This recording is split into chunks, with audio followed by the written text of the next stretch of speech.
Friends, आप सबका स्वागत है हमारे YouTube channel career point Nawada में।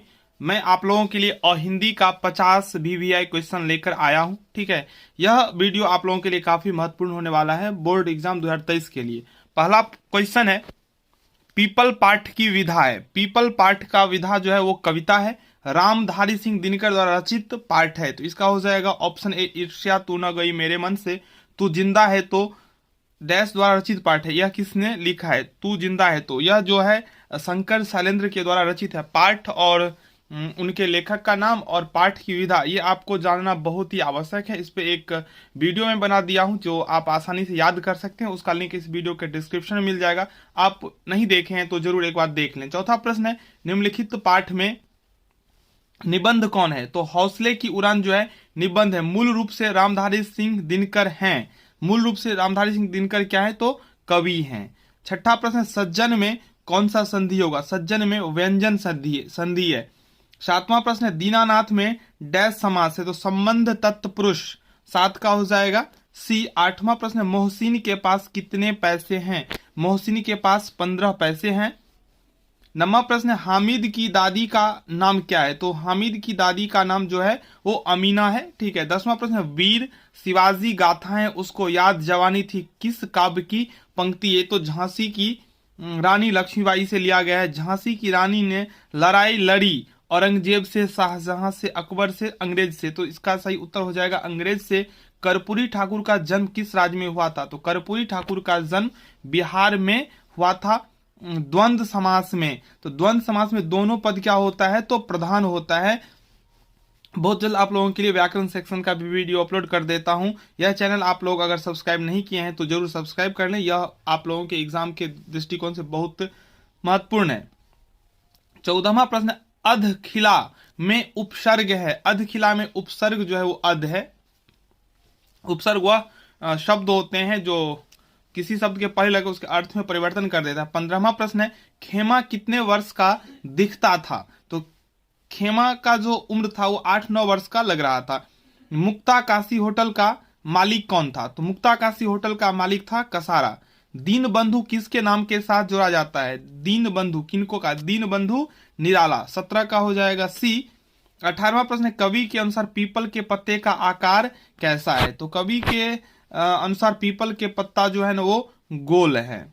सपूत में उपसर्ग है। सपूत में उपसर्ग कौन सा है? तो स्व उपसर्ग है। इन प्रत्यय से बना सही विकल्प क्या होगा? तो 20वां प्रश्न का राइट उत्तर होगा भिखारिन इन। ठीक है। संजू पिकनिक मनाने गए थे। तो इसमें डेट पूछा जा रहा है आप सबसे। तो इसका हो जाएगा 3 जनवरी 1997। 21 का हो जाएगा बी। मोको कहां ढूंढे बंदे मैं तो तेरे पास में। प्रस्तुत पंक्ति किस पाठ से उद्धृत है? तो 22वां का सही उत्तर हो जाएगा कबीर के पद। मोको का अर्थ क्या होता है? 23वां प्रश्न है, मोको का अर्थ। तो मोको का मतलब होता है मुझको। मोको मतलब मुझे कहां ढूंढते हो? तुम्हारी निंदा वही करेगा जिसकी तुमने भलाई की है। यह पंक्ति किसका है?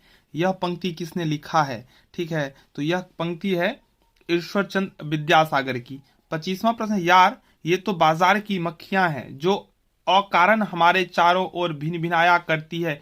यह पंक्ति है। तो यह पंक्ति है नित्से की। ठीक है। सैनिकों को तलवार फेंकने का आदेश किसने दिया? सैनिकों को तलवार फेंकने का आदेश अशोक ने दिया। बच्चे की दुआ एक है। तो इसका जो राइट आंसर हो जाएगा वो हो जाएगा सी, छंद मुक्त कविता।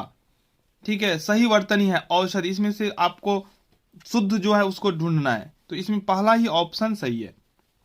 गलत वर्तनी, इसमें कौन गलत लिखा हुआ है उसको आपको ढूंढना है। सही लिखा होगा 3, इसमें से 1 गलत है। इसमें जो गलत है वो है ये आशीर्वाद, गलत लिखा हुआ है। 30वां प्रश्न है, चमन का अर्थ है। चमन का मतलब क्या होता है? तो चमन का मतलब होता है फुलवारी। अगला प्रश्न, सिरचन जाति का है। सिरचन कौन से जाति से है? तो ये कारीगर जाति से है। इसका हो जाएगा ऑप्शन डी। 32वां प्रश्न, सिरचन को लोग समझते थे। तो सिरचन को लोग समझते थे चटोर। 33वां प्रश्न है, पुरुलिया रोड से हुंडरू की दूरी है। पुरुलिया रोड से हुंडरू की दूरी है। तो 13 मील होगा इसका आंसर। 34वां प्रश्न है, रुआसा होना। रुआसा होना वाक्य के लिए सही मुहावरा क्या होगा? रुआं सा होना, तो इसका हो जाएगा मुंह लटक जाना। मतलब कोई ऐसा बात होता है तो नहीं मुंह लटक जाता है, चेहरा का रंग उतर जाता है, वही हो गया मुंह लटकना। ठीक है, आगे है लातों के भूत बातों से नहीं मानते। यानी कि ऐसे भूत जो लात से मानने वाले होते हैं, उनको अगर बात से समझाएंगे तो वो नहीं समझेगा। इस लौकिकतियां का क्या अर्थ है? देखिए, भूत, लात, बात, ये सब जिस ऑप्शन में होगा वो आंसर नहीं होगा। जैसे पहला नहीं होगा, मंत्र से भूत भगाना, ये भी नहीं होगा। दुर्जन लोग बिना दंड के नहीं मानते, ये हो जाएगा। जो दुर्जन लोग होंगे उनको आप समझाएंगे वो नहीं समझेगा, जब उसको पीटेंगे तो समझ में आ जाएगा। तो 35 का सी होगा बिल्कुल करेक्ट आंसर। स्वर्ण रेखा एक डैश है। स्वर्ण रेखा क्या है? तो स्वर्ण रेखा एक नदी है। हुंडरू का पानी डैश की तरह चक्कर काटता है। किसके तरह चक्कर काटता है? बिल्ली की तरह, चूहा की तरह, नेवला की तरह, सांप की तरह। तो इसका जो राइट आंसर होगा वो हो जाएगा डी, सांप की तरह। 38वां प्रश्न है, बाल गोविंद भगत के कितने बेटे हैं? तो बाल गोविंद भगत के सिर्फ एक ही बेटे हैं। 38 का हो जाएगा ए। 39वां प्रश्न है, बाल गोविंद भगत का बेटा था, कैसा था? बुद्धिमान था, सुस्त था, मोटा था या दुबला था? तो वो बोदा था, सुस्त था। 39 का हो जाएगा बी। 40वां प्रश्न है, सांप का पर्यायवाची। पर्यायवाची का मतलब होता है सांप को दूसरे किस नाम से बुलाया जाता है? तो कृषाणु, वैश्वानगर, नर, आमेय, उड़ग। तो इसका जो राइट आंसर होगा वो हो जाएगा उड़ग।